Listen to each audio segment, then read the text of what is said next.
चीनी की कीमत अरूज पर पहुंच गई। रिटेल में चीनी 5 रुपये महंगी होने के बाद 125 रुपये पर पहुंच चुकी है। अपडेट करें आपको हम खबर के हवाले से, चीनी की कीमत अरूज पर पहुंच चुकी है। रिटेल में चीनी 5 रुपये महंगी होने के बाद 125 रुपये तक जा पहुंची है। इस हवाले से मजीद तफसीलात जानते हैं वसीम इफ्तिखार से। वसीम, चीनी की कीमत में इजाफे की वजूहात क्या हैं? जी बिल्कुल, मैं आपको बताना चाहूंगा कि हमने देखा है कि एक दिन में जो है वो चीनी तकरीबन होलसेल में 6 रुपए तक महंगी हुई थी और चीनी जो है वो होलसेल में तकरीबन 116 रुपए पे पहुंच गई थी। इसके बाद ये इम्कान जाहिर किया जा रहा था कि रिटेल में अब चीनी जो कि 120 रुपए पे थी वो 120 रुपए से तजावुज कर जाएगी। ताहम अब ये इम्कान जो है वो हकीकत में तब्दील हो चुका है और शहर में जो है वो चीनी रिटेल की सतह पर 5 रुपए महंगी होकर 125 रुपए फी किलो पर पहुंच गई है। जबकि ताजिर जो है और जो दुकानदार है उनको ये कहना है कि मुसलसल चीनी के से उनके कारोबार पर मंफी असर मुरतब हो रहे हैं, क्योंकि चीनी महंगी होने की वजह से अब जो उसकी फरोख्त है उसमें भी कमी देखने में आ रही है। और वजूहत ये है कि जो जराए हैं उनका ये बताना है कि पंजाब में जो एक्शन चल रहा है शुगर मिल्स के जो ताजिर हैं उनके हवाले से, तो उसके असरात जो है वो देखने में आ रहे हैं, क्योंकि पंजाब से जो चीनी की सप्लाई है वो कम हो गई है, मुतासर हो रही है, जिसके नतीजे में हम देख रहे हैं कि उसके असरात कराची में भी देखने में आ रहे हैं और कराची में भी जो चीनी जो है उसकी कीमतों में इजाफा हुआ है। जी ठीक है, बहुत शुक्रिया वसीम, आपने अपडेट किया।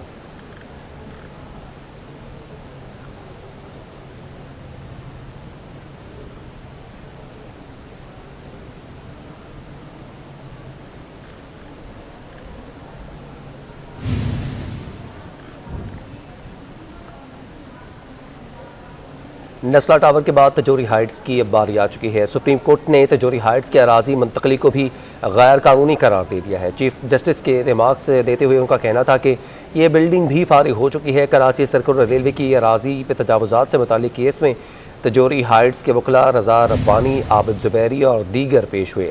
चीफ जस्टिस ने रिमार्क्स देते हुए कहा कि यह बिल्डिंग फारिग हो गई है, सरकारी महकमों में टाइटल तब्दील होगा मगर कानून के तहत कोई तब्दीली नहीं आई। जस्टिस एजाजुल हसन ने रिमार्क्स दिया, वाज़ेह हो गया है कि ये जायदाद आपके नहीं है, ज़मीन के मुंतकली का तरीक़ेकार गलत है। जिस पर वकील रज़ा रब्बानी ने कहा कि मेरी मुवक्किला शाइस्ता कुरैशी के नाम ज़मीन मुंतकली पर कानून के मुताबिक कार्रवाई हुई है। अदालत ने इमारत गिराने से मुतालिक वकील से जवाब तलब करते हुए केस की समाअत 29 अक्टूबर तक के लिए मुलतवी कर दी है। नस्ला टावर के बाद तजौरी हाइट्स की भी बारी आ गई। सुप्रीम कोर्ट ने तजौरी हाइट्स को गैर कानूनी करार देकर मस्मार करने का हुक्म दे दिया। तफसीलात जानते हैं हसन अब्बास से। जी हसन, अपडेट कीजिएगा।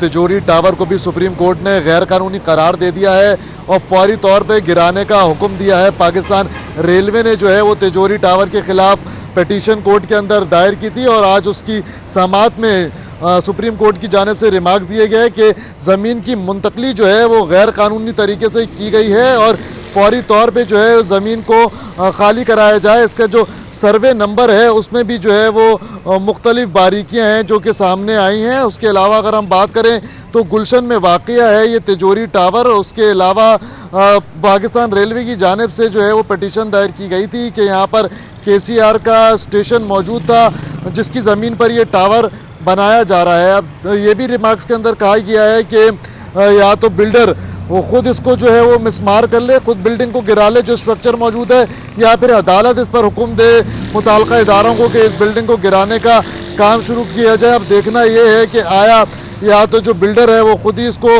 डिमोलिश करने का काम शुरू करता है या दोबारा से इंतज़ामी इदारे इस पर हिकमत अमली बनाकर इसको गिराएंगे। जी बहुत शुक्रिया हसन अब्बास, आपने अपडेट किया। अभी आपको बताएं कि डेडलाइन गुजर चुकी है मगर नस्ला टावर सील ना किया जा सका। चंद फ्लैट्स में मकीन बदस्तूर मौजूद हैं। ज़िले इंतज़ामिया की जानिब से ताहाल इमारत को तहवील में नहीं लिया जा सका। रिहायशियों ने अपील की है कि मुआवजा दिए बगैर इमारत ना गिराई जाए। कैबिनेट की कायमा कमेटी की जानिब से सुप्रीम कोर्ट को नस्ला टावर के हवाले से ख़त लिखने का फैसला कर दिया गया है। ख़त में इमारत मुतासरीन को मुतबादल रिहाइश देने का मुतालबा किया जाएगा। इमारत तामीर के वक्त NOC देने वाले अफसरान के एहसास से मुंजमद और उनके खिलाफ कार्रवाई करने का मुतालबा भी शामिल होगा। नस्ला टावर गिराने का ये मामला है, मकीनों ने फ्लैट्स खाली करना शुरू कर दिए हैं। इस हवाले से मज़ीद तफसीलात जानते हैं अपने नुमाइंदा रिजवान अहमद से। रिजवान, बताइएगा, मकीनों ने फ्लैट्स खाली करना शुरू कर दिए हैं? जी बिल्कुल, नेस्ले टावर को गैर कानूनी करार देकर सुप्रीम कोर्ट की जानिब से जो हुक्मनामा आया था कि इसको ज़मीपोज़ किया जाए, उसके सिलसिले में जो इंतज़ामिया की जानिब से इस नेस्ले टावर के मकीनों को फ्लैट खाली करने के हवाले से जो मोहलत दी गई थी, 27 अक्टूबर की शब 12 बजे वो मोहलत ख़त्म हो चुकी है। उसके बाद इम्कान ये ज़ाहिर किया जा रहा था कि ज़िला इंतज़ामिया इस इमारत को सील कर देगी और इसे अपने कब्जे में ले लेगी, लेकिन ऐसा नहीं हो सका और ना ही इमारत मुकम्मल तौर पर खाली हो चुकी है। चंद ख़ानदान अब भी इस इमारत में जो है वो पजीर हैं। गुज़िश्ता रोज़ एक अखबार में इश्तिहार भी दिया गया था जिसमें निजी कंपनीज को दावत दी गई थी कि अगर कोई कंपनी इस दमाखेज मवाद से इस इमारत को गिरा सकती है महफूज तरीके से, तो वो कमिश्नर ऑफिस से रुजू करे, ज़िला इंतज़ामिया से रुजू करे। वो सिंध बिल्डिंग कंट्रोल अथॉरिटी और बल्दिया उज़्मा कराची के अफसरान और मशीनरी जो है वो मुश्तरका तौर पर इस इमारत को मुनज़्ज़म करने की कार्रवाई कर सकते हैं। बताता चलूँ आपको कि कल जो तहरीरी फैसला आया है सुप्रीम कोर्ट की जानिब से, उसके मुताबिक जो है आज से काउंटडाउन शुरू हुआ है। जो इंतज़ामिया को मोहलत दी गई थी सुप्रीम कोर्ट की जानिब से 1 हफ्ते में इस इमारत को मुनज़्ज़म करने की, तो उसका बाकायदा जो है आगाज़ आज से हुआ है और आज पहला यौम है और इसके बाद मज़ीद 6 रोज़ जो हैं वो इंतज़ामिया के पास बाकी हैं इस इमारत को मुनज़्ज़म करने के हवाले से। दूसरी जानिब एक उम्मीद की किरण जो है इनके नेस्ले टावर के बासियों के दिलों में जागी है, क्योंकि इस्लामाबाद से खबर आई है कायमा कमेटी बराए कैबिनेट डिवीज़न की जानिब से फैसला किया गया है कि एक ख़त लिखा जाएगा सुप्रीम कोर्ट को जिसमें यह मुतालबा किया जाएगा कि इस इमारत के जो मकीन हैं मुतासरा मकीन उनको मुतबादिल रिहाइश फराहम की जाए और रिहाइश फराहम करने के साथ साथ उन अफसरान को भी जो है वो इंसाफ के कटहरे में लाया जाए, उनके असासे मुंजमद किए जाएँ, उनको गिरफ्तार किया जाए जिनकी जानिब से इस इमारत की तामीर के वक्त NOC जारी की गई थी। बहुत शुक्रिया रिजवान, आपने अपडेट किया। सुप्रीम कोर्ट के कराची रजिस्टर में बड़ी तजावुज़ात के साथ साथ गली मोहल्लों के तजावुज़ात के खिलाफ केस की समाअत हुई। अदालत ने सिंध भर के तमाम म्यूनसिपल कमिश्नर्स को तलब कर लिया। सुप्रीम कोर्ट ने तहरीरी फैसले में कहा कि तमाम म्यूनसिपल कमिश्नर्स अपने अपने इलाकों की रिपोर्ट जमा करवाएं, गली मोहल्लों, फुटपाथ और सड़कों के एतराफ़ से तजावुज़ात फौरी ख़त्म करें। म्यूनसिपल कमिश्नर हैदराबाद, लतीफ़ाबाद, कासिमाबाद को नोटिस जारी कर दिया गया, जबकि ठट्ठा, लाड़काना, सक्खर, घोटकी और मटियारी के म्यूनसिपल कमिश्नर्स को भी नोटिस जारी कर दिया गया है। अदालत ने म्यूनसिपल कमिश्नर्स जामशोरो, बदीन, जैकबाबाद, सांगढ़, कश्मोर, खैरपुर और शिकारपुर समेत दीगर को तलब कर लिया।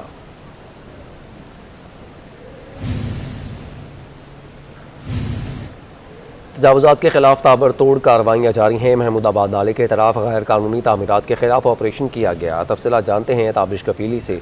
जी ताबिश।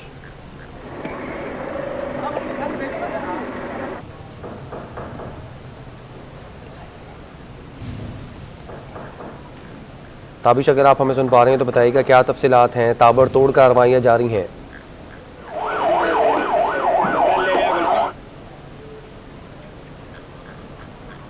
ताबिश कफीली से रब्ता करने की कोशिश करेंगे। अभी आपको बताएं कि तजावुज़ात के खिलाफ ताबड़तोड़ जो कार्रवाइयाँ जारी हैं। महमूदाबाद नाले के तरफ गैर कानूनी तामीरात के खिलाफ ऑपरेशन किया गया। तफसीलात जानते हैं ताबिश कफीली से। ताबिश, बताइएगा क्या अपडेट्स हैं।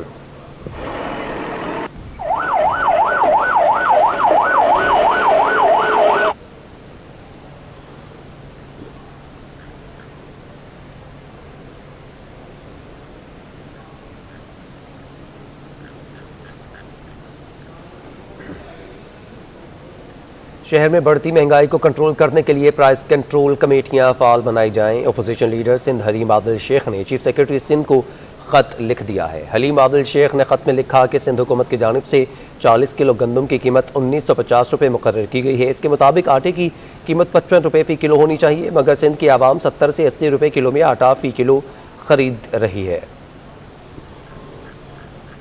महंगाई के हवाले से आपको अपडेट करें। हलीम आदिल शेख ने लिखा कि सिंध भर में रोज़मर्रा ज़रूरत की अशिया महंगी कीमत में बेची जा रही हैं, जबकि सिंध भर में प्राइस कमेटियाँ गैर फ़ाल हैं, जिनको फ़ाल किया जाए।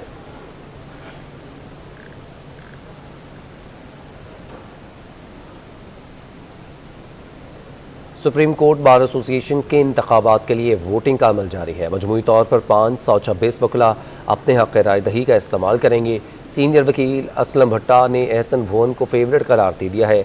अपडेट करें आपको हम खबर के हवाले से। सुप्रीम कोर्ट बार एसोसिएशन के इंतखाबात के लिए वोटिंग का अमल जारी है। मजमूई तौर पर 526 वकला अपने हक़ राय दही इस्तेमाल करेंगे, जबकि सीनियर वकील असलम भट्टा ने एहसन भुवन को फेवरेट करार दे दिया है। इस वक्त पोलिंग का अमल जारी है, जो कि बिना वक्फे के पोलिंग की जा रही है। अभी आपको बताएं कि सुप्रीम कोर्ट बार एसोसिएशन के इंतखाबात के लिए वोटिंग का अमल जारी है। सुबह 8 बजे से शाम 5 बजे तक ये वोटिंग का अमल जारी रहेगा। मजमूई तौर पर 526 वकला अपना हक़ राय दही इस्तेमाल कर रहे हैं। चेयरमैन बिलावल भुट्टो जरदारी की हिदायत पर पाकिस्तान पीपल्स पार्टी का 29 अक्टूबर को सूबे भर में एहतजाज किया जाएगा। एहतजाज महंगाई, बेरोजगारी, गुर्बत और भूख के खिलाफ किया जा रहा है। पाकिस्तान पीपल्स पार्टी की जानिब से सूबे भर समेत कराची के 6 अजला के बाद नमाज जुमा एहतजाज किया जाएगा। ये एहतजाज किन मकामात पर किए जाएंगे, तफसीला जानते हैं मोहम्मद कामरान से। जी कामरान, अपडेट कीजिएगा। जी बिल्कुल, चेयरमैन पाकिस्तान पीपल्स पार्टी बिलावल भुट्टो जरदारी की हिदायत पर पाकिस्तान पीपल्स पार्टी सिंध की जो क़यादत है उसने पूरे सूबे भर में एहतजाज का ऐलान किया है। महंगाई, बेरोजगारी, भूख, इस वक्त जो इफ्लास है, जो लोग जिस तरह शदीद परेशान हाल हैं, उस हवाले से पाकिस्तान पीपल्स पार्टी ने यह फैसला किया है कि पूरे सूबे भर में ये एहतजाज किया जाए। इस हवाले से अगर हम बात करते हैं कराची के, तो कराची के ज़िला कोरंगी में यह एहतजाज किया जाएगा। सिंगर चौरंगी डिस्ट्रिक्ट मलिर में एहतजाज किया जाएगा, मलिर प्रेस क्लब के बाहर। और इस तरह डिस्ट्रिक्ट ईस्ट का जो मुजाहरा है वो अलासिस स्क्वायर मेन जो सुपर हाईवे है उस मकाम पे एहतजाज किया जाएगा। जबकि डिस्ट्रिक्ट सेंट्रल की जानिब से जो पीपल्स पार्टी के जो ज़िले अहदेदारान हैं वो करेंगे लियाकताबाद 10 नंबर पे। और इसी तरह डिस्ट्रिक्ट वेस्ट का जो मुजाहरा होगा वो बनारस बादशाह खान चौक पर यह एहतजाज किया जाएगा। इसी तरह पीपल्स पार्टी डिस्ट्रिक्ट साउथ जो है वो रीगल चौक के मकाम पर जो सदर है मेन, वहाँ पे इस हवाले से अपना जो एहतजाज है वो करेंगे। इस हवाले से हमारे जो पाकिस्तान पीपल्स पार्टी सिंध के जनरल सेक्रेटरी हैं और पाकिस्तान पीपल्स पार्टी डिस्ट्रिक्ट कराची के डिप्टी इंफॉर्मेशन है आसिफ खान, उनसे हमारी बात हुई तो उनका यही कहना था कि चेयरमैन पीपल्स पार्टी बिलावल भुट्टो जरदारी की क़यादत में पाकिस्तान पीपल्स पार्टी ने यह फैसला किया है कि आवाम के साथ इस सूरत हाल में वो खड़ी रहेगी। और महंगाई है, इस वक्त जो मुल्क में बेरोजगारी है, उसके खिलाफ वो अपना जो एहतजाज है वो इस हवाले से करेंगे। और जो एहतजाज के जो सिलसिला है ये शहर शहर से लेकर उसके बाद सूबे भर में और उस तरह पूरे मुल्क भर में ये जो एहतजाज है इसका सिलसिला, इसको मजीद जो दायराकार है इसको बहुत शुक्रिया मोहम्मद कामरान, आपने अपडेट किया।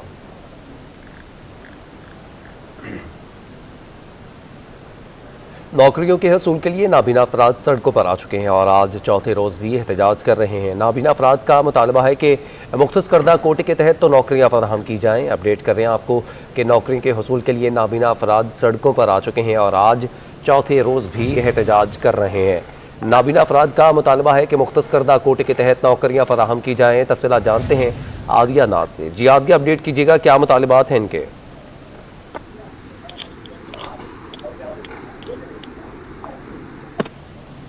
आदि, अगर आपको मेरी आवाज़ आ रही है तो बताइएगा क्या तफसीलात है। नौकरियों के हसूल के लिए नाबीना अफराद एहतजाज कर रहे हैं।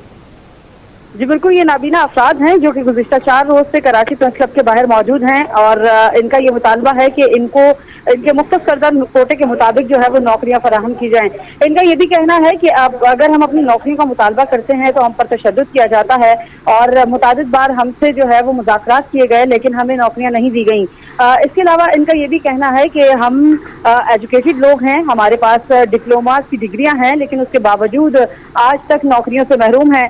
5% मुख्तस करदा कोटे के मुताबिक नौकरियां फराहम की जाएं, ये इनका मुतालबा है। जी ठीक है, बहुत शुक्रिया आदिया, आपने अपडेट किया।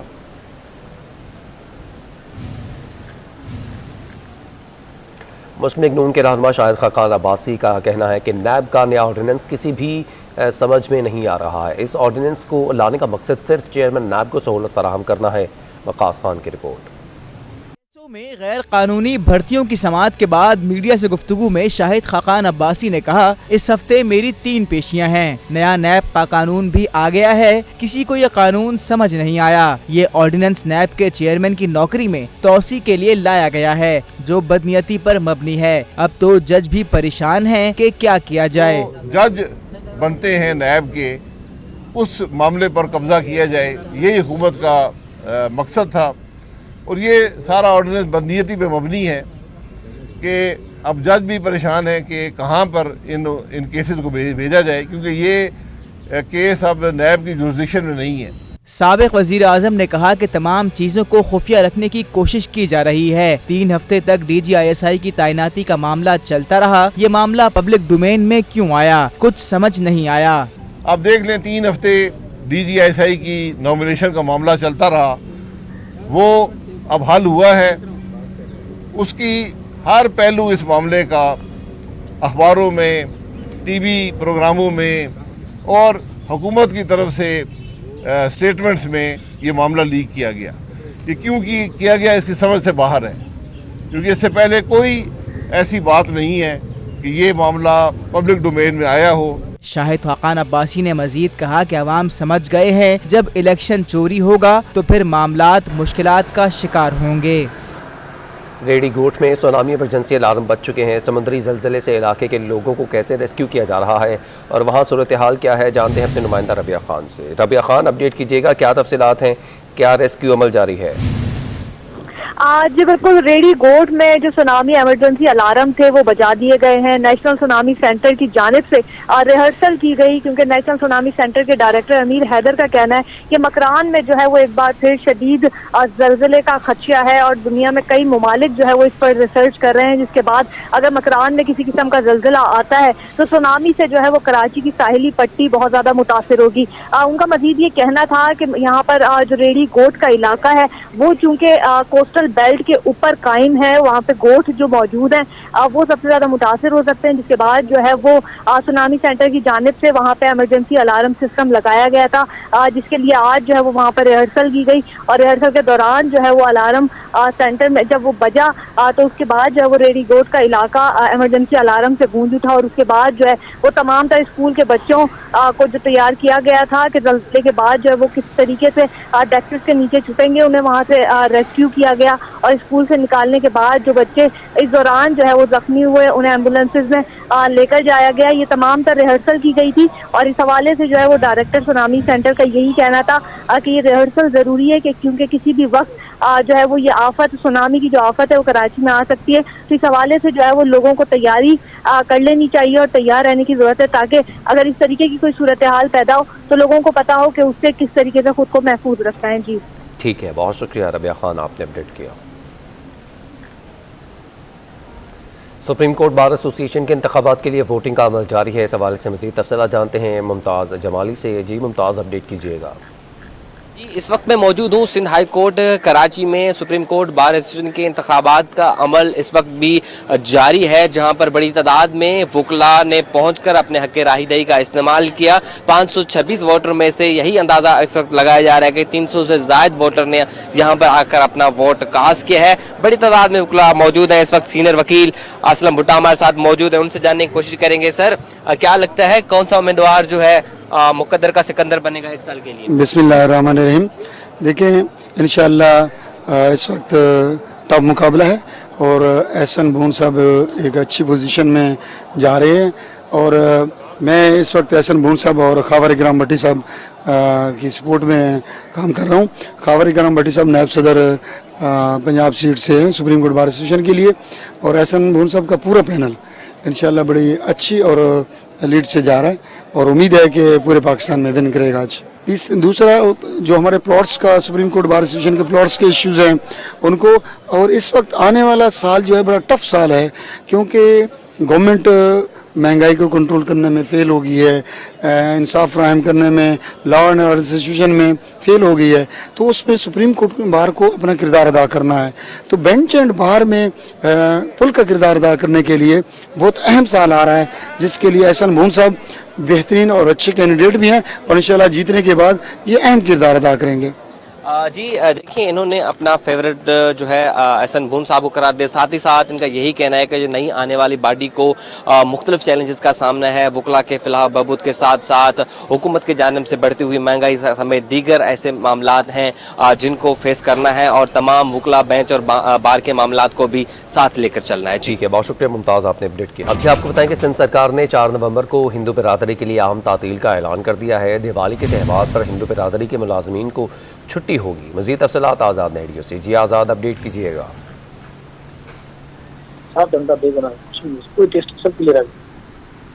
आज़ाद नेडियो, अगर आप सुन पा रहे हैं तो बताइएगा क्या तफसीलात हैं। सरकारी और नीम सरकारी दफातर में काम करने वाले मुलाजमीन को छुट्टी होगी?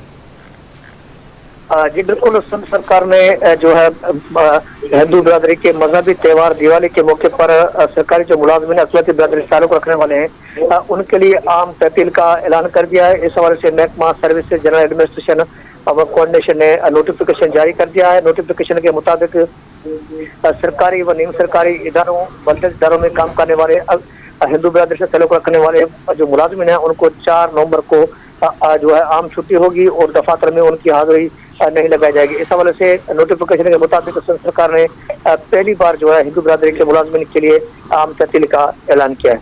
जी ठीक है, बहुत शुक्रिया आज़ाद हेडियो, आपने अपडेट किया।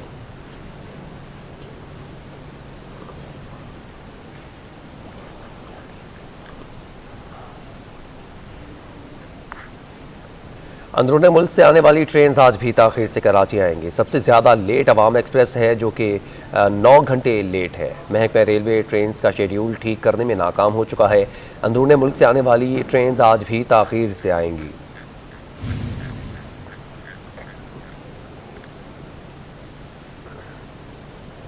महकमा तालीम ने सिंध भर के सरकारी कॉलेज़ में तैनात आरजी प्रिंसिपल्स के DDO पावर्स मनसूख कर दिए हैं। अब इंचार्ज प्रिंसिपल सरकारी कॉलेजेस के फंड्स इस्तेमाल नहीं कर सकेंगे। तफसीलात जानते हैं फैसल खान से। जी फैसल, अपडेट कीजिएगा। जी, महकमा तालीम की जानिब से एक नोटिफिकेशन आज जारी किया गया है जिसमें कहा गया है कि सिंध भर में जितने भी सरकारी कॉलेजेस के इंचार्ज प्रिंसिपल थे उनसे DDO पावर कैंसिल कर दी गई हैं।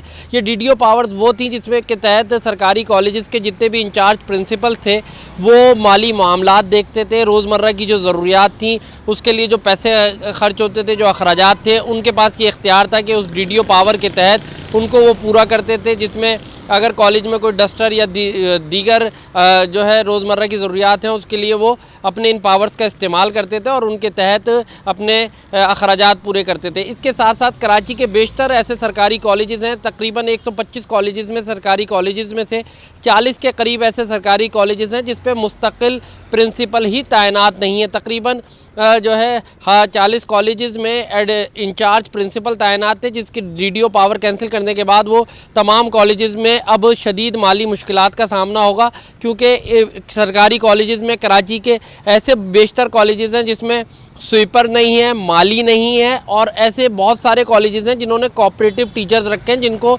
कॉन्ट्रैक्ट की बुनियादों पर रखा गया था और उनको पैसे जारी किए जाते थे। लेकिन अब ये DDO पावर कैंसिल करने के बाद ये जो इंचार्ज प्रिंसिपल है, जब वो DDO पावर इस्तेमाल नहीं कर सकेंगे, माली मामलात जो है शदीद मुतासिर होंगे और उसकी वजह से वो जो कॉलेज की जो मामलात हैं, माली मामलात, वो रुक जाएंगे। और अब देखना यह है कि किस तरह ये 40 कॉलेजेस हैं वो अपने माली मामलात चलाएंगे। अभी महकमा तालीम की जानिब से आज ये नोटिफिकेशन जारी किया गया है कि तमाम इंचार्ज प्रिंसिपल के DDO पावर कैंसिल कर दिए गए। फैसल खान, आपने अपडेट किया।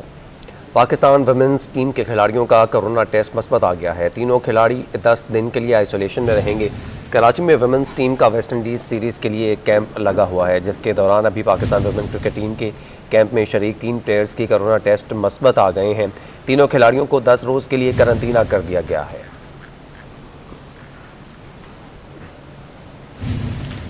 शहर में 24 घंटों के दौरान कोरोना वायरस के बायस 2 अफराद जाँ बहक हो गए, जबकि सूबे के दीगर शहरों में और अजला में अमवात की शरह 0 हो चुकी है। तफसीलात जानते हैं किफ़ायत अली से। जी किफ़ायत, अपडेट कीजिएगा। 24 घंटों के दौरान कराची में कोरोना के बायस 2 अफराद जो है वो जाँ बहक हो गए हैं। एक शख्स का ताल्लुक जो है वो ज़िला वस्ती से बताया जाता है, जबकि दूसरे शख्स का ताल्लुक जो है जनूबी में बताया गया है। इससे कबल जो है गुज़श्ता रोज़ की अगर हम बात करें तो गुज़श्ता रोज़ 3 अमवात हुई थी और आज जो है वो 1 नंबर कम हुआ है।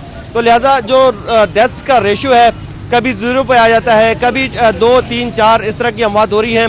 लेकिन ये उससे बहुत बेहतर है कि जो कुछ अर्सा कबल हमने देखा था कि एक दिन में 50-50 अमवात जो है वो सामने आ रही थी। और इसके अलावा अगर हम केसेस की बात करें तो शहर भर में 24 घंटों के दौरान 59 केसेस जो हैं वो सामने आए हैं। तकरीबन आधा जो है कराची के केसेस का वो जिला जनूबी में पाए जा रहे हैं कोरोना के केसेस। तो लिहाजा डॉक्टर जो बार बार इस चीज़ की ताकीद कर रहे हैं कि लोग जो है वो एहतियात करें, SOPs पर ज़रूर अमल दरामद करें। और अगरचा रेशियो जो है वो काफ़ी कम आ चुका है अमवात का भी और डेथ्स का भी। तो लिहाजा लोग जो है वो इस चीज़ को मद्देनजर रखते हुए वैक्सीनेशन भी करवाएं। वैक्सीनेशन बड़ी इंपॉर्टेंट है। अभी तक सिर्फ 45% ऐसे अफराद हैं कि जो वैक्सीन लगवाए हैं, लेकिन इनमें भी कुछ नंबर ऐसे हैं कि जो जिन्होंने कोरोना की 1 वैक्सीन लगवाई है, दूसरी वैक्सीन नहीं लगवाई। तो लिहाजा जिन्होंने पहली वैक्सीन लगवा ली है वो जल्द से जल्द अपना टाइम पूरा होने के बाद दूसरी वैक्सीन जो है वो लगवाएं। और जिन अफराद ने कोई वैक्सीन नहीं लगवाई जल्द से जल्द जो है वो वैक्सीनेशन सेंटर आएँ। और डॉक्टर बार बार इस चीज़ की ताकीद कर रहे हैं। अमवात की बात करें तो अमवात जैसे कि मैंने आपको बताया कि 2 अमवात शहर भर में हुई हैं कराची में, लेकिन अगर सिंध के दीगर अजला की बात करें, दीगर शहरों की बात करें, वहाँ पे जो डेथ रेट है कोरोना से वो 0 है, तो जो कि खुशाइन बात है। लिहाजा लोगों को चाहिए कि ज़्यादा से ज़्यादा एहतियात करें ताकि हम कोरोना से जो है इसको महफूज किया जा सके। यहाँ से जो है वो कोरोना से बचाव के लिए एहतियाती तदबीर पर जो अमल दरामद अगर किया जाए तो इसको मुकम्मल तौर पर ख़त्म किया जा सकता है। जी, अब बात करेंगे कारोबार के हवाले से।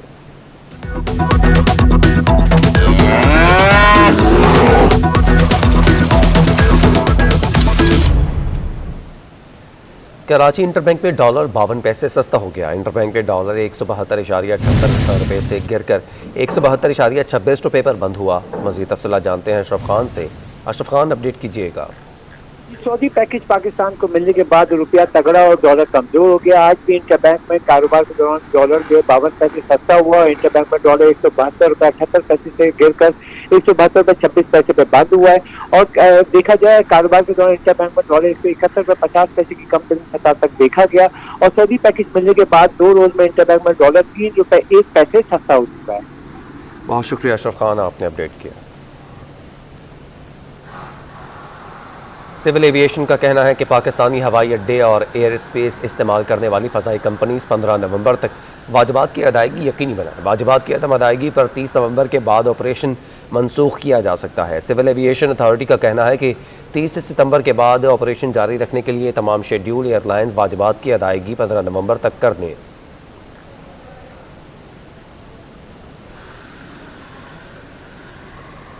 मरियम नवाज की सालगिरह का मुनफरिद अंदाज। तर्जुमान मुस्लिम लीग नून निहाल हाशमी और social media incharge Sindh Khurram Abbas Bhatti ने ईदी होम में बच्चों के साथ केक काटा। तकरीब का अहवाल इक़्तिदार अनवर से जानते हैं। इक़्तिदार, बताइएगा। कराची ईदी सेंटर में बच्चों के साथ आज सालगिरह मनाई गई है मोहतरम मरियम नवाज साहिबा की। मुस्लिम लीग नून सोशल मीडिया विंग, मुस्लिम लीग नून के साबिक सेनेटर जनाब निहाल हाशमी साहब और दीगर रहनुमा यहाँ पहुँचे और इन्होंने यहाँ पहुँच कर जो है मरियम नवाज साहिबा की सालगिरह केक काटा। आप देख सकते होंगे कि केक को इस टाइम बच्चों में तकसीम किया जा रहा है। बच्चों में रंग बिरंगी कैप्स भी तकसीम की गई हैं और ये वो बच्चे हैं जो या तो मिसिंग हैं या जिनके वालिदैन नहीं हैं, जो लोग यहाँ पर इनको छोड़ जाते हैं। तो फैसल ईदी साहब जो हैं वो यहाँ पर अपने वालिद साहब यानी कि ईदी साहब के बाद उनकी कफालत कर रहे हैं और यहाँ पर इन बच्चों के चेहरों पर जो है वो खुशियाँ बिखेरी जा रही हैं। यहाँ पर मुस्लिम लीग नून के रहनुमा मौजूद हैं। निहाल भाई, ये बताइए कि यहाँ आने का मकसद क्या है? सालगिरह तो पूरे पाकिस्तान में मनाई जा रही है, आखिर इस जगह क्यों इंतखाब किया गया? सालगिरह होता है बच्चों का और सालगिरह होता है खुशियों का। तो असल में हमें जो पैगाम आज का है वो ये है कि आपके जो कमज़ोर बच्चे हैं, जो इग्नोर्ड बच्चे हैं, उनके साथ आप खुशियाँ अपनी शेयर करें। सालगिरह तो पूरी दुनिया मनाई जाती है और यकीनन आपने ख़ास परमिशन दी है, तो किस तरह और बड़े लोग भी अपनी खुशियाँ बच्चों के साथ शेयर कर सकते हैं? हमारे यहाँ पे भुट्टो साहब की भी जो है, बिलावल साहब की भी सालगिरह जो है वो मनाई जाती है हर साल और ये काफ़ी पुरानी रिवायत है बेनज़ीर साहबा की भी और भुट्टो साहबा की भी और इवन मुर्तज़ा भुट्टो साहबा की भी। तो नून लीग के ये पहली जो है वो खातून हैं जिन्होंने मतलब हमारे बच्चों को इज़्ज़त बख्शी। बहुत शुक्रिया। ये थे फैसल ईदी जो बता रहे थे कि पाकिस्तान की मुख्तलिफ सियासी जमातें इस तरह करती थी। आज नून लीग ने भी कराची में ये बुनियाद रखी है और ये वो बच्चे हैं या तो मिसिंग्स हैं, बच्चे जो घरों से छूट के यहाँ पहुँच जाते हैं या किसके वालिदैन नहीं है या कहीं किसी को मिलते हैं तो बच्चे, तो ये एक अच्छी रिवायत मुस्लिम लीग नून की तरफ से कायम की गई है। आज ईदी सेंटर में इन बच्चों के साथ सालगिरह मना के हमारी तरफ से भी, सिटी मीडिया ग्रुप की जानिब से भी मरियम नवाज साहबा को बहुत बहुत सालगिरह मुबारक हो। ठीक है, बहुत शुक्रिया इक़्तिदार, आपने अपडेट किया। महकमा सकाफत सिंध की जानिब से सिम्बार आर्ट गैलरी में तराश के नाम से मुजस्मा साजी की नुमाइश जारी है। तफसीलात जानते हैं। चीज़ें बनाते हैं रोज़मर्रा की, उनको डिफरेंट शेप में भी बनाया जा सकता है। तो जिस तरह के आप देख सकते हैं कि कैटल है तो इसको मैंने शेप दी है शूज़ की, और वो वॉज है तो मैंने उसको जो ना कि कहते हैं लेदर के इसमें दिया है, मतलब इफ़ेक्ट दिया उसका। तो इस तरह हम, ये मेरा कॉन्सेप्ट था कि हम अपनी जो चीज़ें हैं रोज़मर्रा की उनको डिफरेंट जो ना शेप दे सकते हैं, प्रोडक्ट दे सकते हैं उसको अपने घर के अरेंजमेंट्स के लिए। मेरा काम ऐसे बच्चों पे मुश्तमिल है जो अपनी ज़िंदगी सड़कों पे गुजारते हैं और उनकी ज़िंदगी की सारी जो जद्दोजहद है वो 2 वक्त की रोटी कमाने में लग जाती है और में से ऐसे बहुत कम बच्चे होते हैं जो बेसिक तालीम तक पहुंच पाते हैं। मेरा काम जो है वो फेमिनिन के हवाले से है, स्कल्पचर है, जिसमें हेयर से मैंने फेमिनिन का जो करेक्टर है, एक औरत का जो करेक्टर है, उसको रिप्रेजेंट किया है और बेसिकली जो डिफरेंट ऑब्जेक्ट्स हैं उनके साथ मैंने कंपोज किया है हेयर को, ताकि वो डिफरेंट मीनिंग्स दे सकें। आर्ट्स काउंसिल में मौसीकी के तालिब इल्मों के लिए वर्कशॉप का इनेकाद किया गया, जिसमें मारूफ गुलकार जवाद अहमद ने खुसूसी शिरकत की और फ़न गुलकारी में आने वालों को मौसीकी के रमूज से आशना किया। जवाद अहमद का कहना था कि आर्ट्स काउंसिल आकर खुशी हुई। कारी में ये नए आने वाले तालिब इल्म में इस फन का रोशन दरख्शां सितारा बनकर मुल्क का नाम रोशन करेंगे। कैमरामैन मोहम्मद रमीज के साथ Rahil Baig, city 21। News bulletin से फिलवक्त कितना है।